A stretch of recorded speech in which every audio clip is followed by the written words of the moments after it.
নমস্কাৰ আৰম্ভ কৰিবলৈ লৈছো ঈশান নিউজৰ বিশেষ অনুষ্ঠান ইতিহাসৰ পৃষ্ঠাত আজিৰ দিনটো সময়ে ধন খং নকৰিবা নিজৰে সৰ্বনাশ হ'ব অহংকাৰ নকৰিবা পতন হ'ব কাকো ঘৃণা নকৰিবা নিজেও ঘৃণিত হ'বা আৰু ফাঁকি নিদিবা ফাঁকত পৰিবা আজিৰ কাম কাইলৈ কৰিম বুলি থৈ নিদিবা কাৰণ কাইলৈ তোমাৰ কি অৱস্থা হ'ব তুমি নাজানা পৰিস্থিতি যিমানেই ভয় লগা নহওক কিয় দৃঢ়তা আৰু আত্মবিশ্বাস থাকিলে জয়লাভ সুনিশ্চিত প্ৰিয় দৰ্শক আজি ইংৰাজী 2021 চনৰ 17 ছেপ্টেম্বৰ অসমীয়া লেখেৰে 1942 শকৰ ভাদ মাহৰ 31 তাৰিখ শুক্ৰবাৰ 1826 চনৰ এই দিনটোতে জাৰ্মান গণিতজ্ঞ বাৰ্নহাৰ্ড ৰিমানৰ জন্ম হৈছিল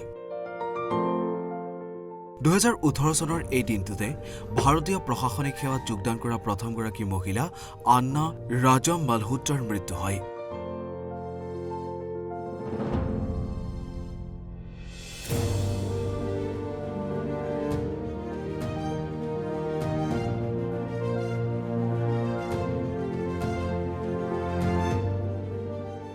1950 চনৰ এই দিনটোতে ভাৰতৰ প্ৰধানমন্ত্ৰী নৰেন্দ্ৰ মোদীৰ জন্ম হৈছিল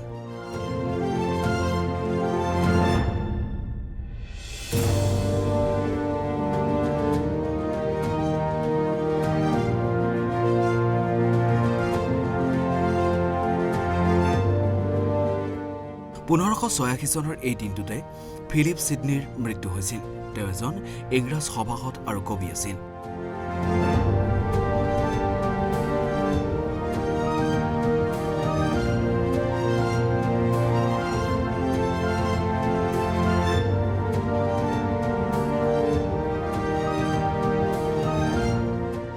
ঊনৈছশ 51 চনৰ এই দিনটোতে অসমৰ কণ্ঠশিল্পী চাৰু গোহাঁইৰ মৃত্যু হৈছিল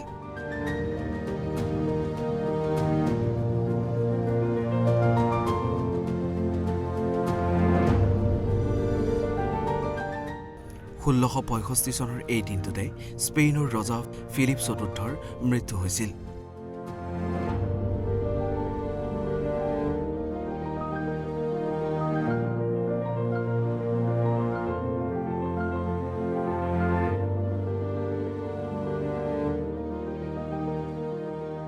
1986 চনৰ এই দিনটোতে ভাৰতীয় ক্ৰিকেটাৰ ৰবিচন্দ্ৰন অশ্বিনীৰ জন্ম হৈছিল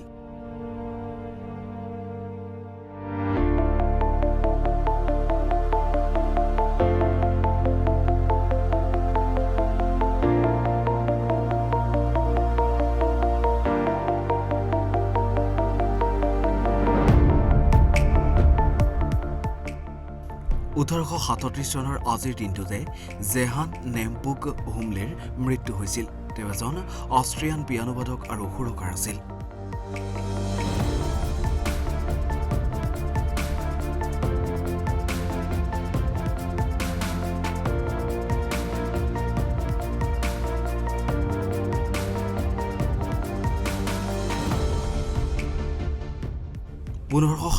চনৰ এই দিনটোতে ক্ৰিষ্টেফাৰ এলোৰিৰ জন্ম হৈছিল তেওঁ এজন ইটালিয়ান চিত্ৰশিল্পী 1849 চনৰ এই দিনটোতে ফেডৰিক ফ্ৰান্সিছ চপানৰ মৃত্যু হৈছিল তেওঁ এজন পলিছ পিয়ানোবাদক আৰু সুৰকাৰ 1867 চনৰ এই দিনটোতে বঙালী চিত্ৰশিল্পী উদ্যোগপতি আৰু মঞ্চ নেতা গগনেন্দ্ৰ নাথ ঠাকুৰৰ জন্ম হৈছিল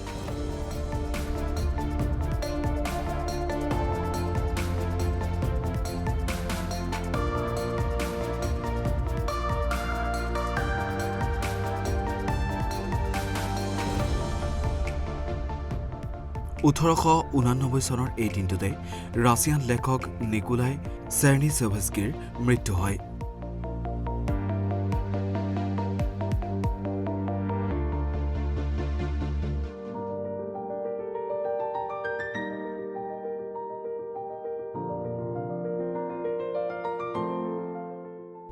1900 চনৰ এই দিনটোতে আমেৰিকান অভিনেত্ৰী আৰু গায়িকা জিন আৰ্থাৰৰ মৃত্যু হৈছিল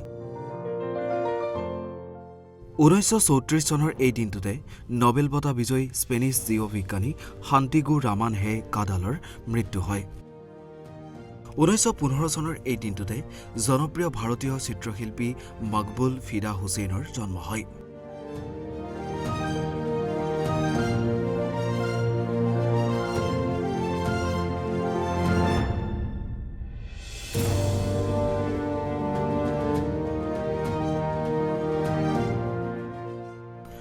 1938 চনৰ এই দিনটোতে জাৰ্মান সাংবাদিক দাৰ্শনিক আৰু চেক বংশোদ্ভূত তাত্ত্বিক কাৰ্ল কাউটস্কয়ৰ মৃত্যু হয়।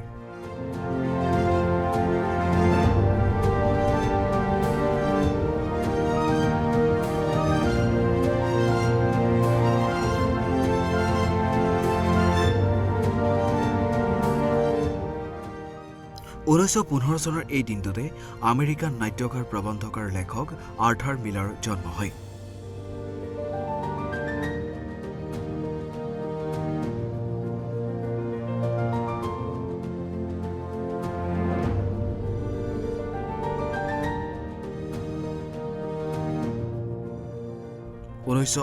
চনৰ এই দিনটোতে জাৰ্মানীৰ প্ৰসিদ্ধ জীৱনীকাৰ এমিল লুড হয়কৰ মৃত্যু হয়।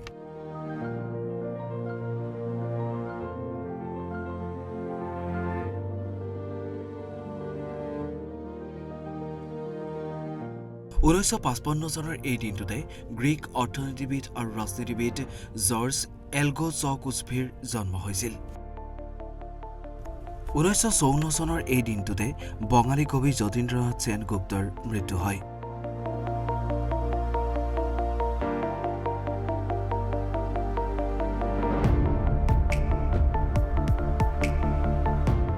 1965 চনৰ এই দিনটোতে শ্ৰীলংকাৰ ক্ৰিকেটাৰ অৰবিন্দ ডি সিলভাৰৰ জন্ম হৈছিল।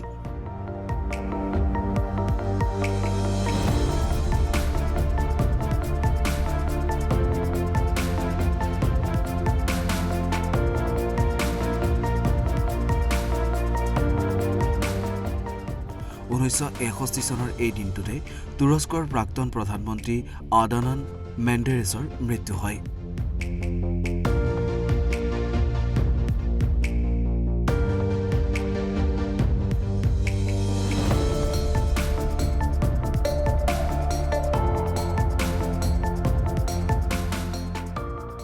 1970 চনৰ এই দিনটোতে ভাৰতীয় ক্ৰিকেটাৰ অনিল কুম্বলেৰ জন্ম হয়।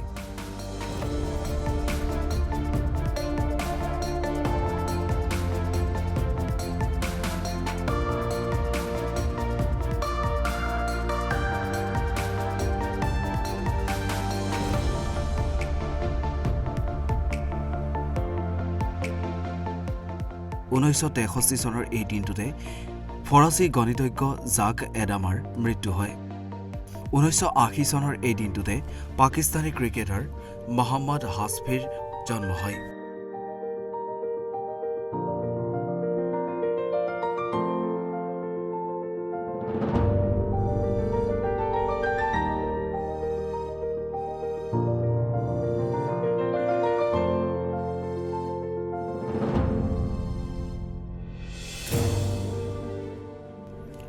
1964 চনৰ এই দিনটোতে বিশিষ্ট কথা সাহিত্যিক আৰু প্ৰবন্ধকাৰ নৰেশ চন্দ্ৰ সেনগুপ্তৰ মৃত্যু হয়।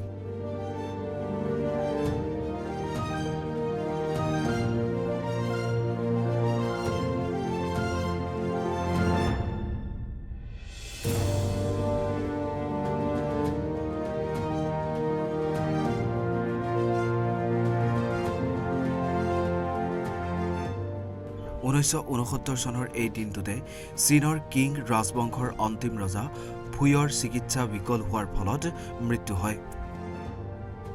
1848 চনৰ এই দিনটোতে বাতৰি কাকত সাপ্তাহিক অৰুণোদয় প্ৰকাশিত হয়।